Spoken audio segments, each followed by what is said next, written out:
মরিচগুলো অনেক ভালো আছে। আসসালামু আলাইকুম এভরিওয়ান, কেমন আছেন আপনারা সবাই? আশা করি সবাই অনেক ভালো আছেন। আমরা আল্লাহর রহমতে ভালো আছি। গতকাল রাতে তো শবে বরাত ছিল, তো আমরা সবাই দেরি করে ঘুমিয়েছি, যার কারণে আজকে আবার দেরি করে ঘুম থেকে উঠেছি। আজকে তো আমাদের বাসায় সবাই রোজা আছে, যার কারণে রৌদ্র আকাশ আমাকে সাহায্য করছে। রৌদ্র আকাশ গাছ থেকে বড়ই পেড়ে নিয়ে আসলো, তো সেগুলো আপনাদেরকে দেখাচ্ছে। আর তো মাত্র কয়েকটা দিন, তারপরে তো পবিত্র রমজান মাস শুরু হয়ে যাবে। রমজান মাসের প্রতিটা দিনই আমাদের অনেক ভালো যায়। তো আমরা যেহেতু সবাই রোজা আছি, তো একটু অল্প স্বল্প করে ইফতারি সাজিয়ে নিয়েছি। সবকিছু তো সাজিয়ে নিয়েছি, এখন শুধু আজানের অপেক্ষা। আজকে যেহেতু রোজা ছিলাম, তো শরবত না খেলে তো আবার হবে না।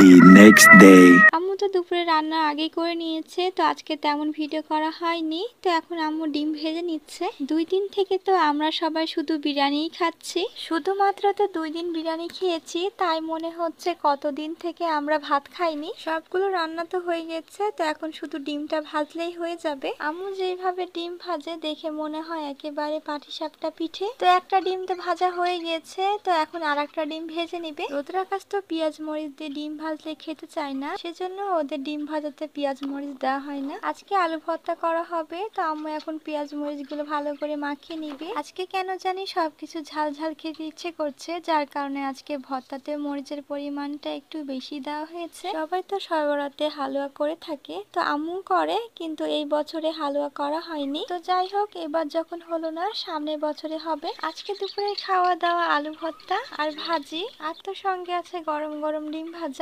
আজকে ভাই আর ভাবি এসেছে, তো ওরা হালুয়া নিয়ে এসেছে। তো আজকে ছোট্ট ভিডিওটা এই পর্যন্তই। সবাই ভালো থাকবেন, সুস্থ থাকবেন, আমাদের সাথে থাকবেন। আল্লাহ হাফেজ।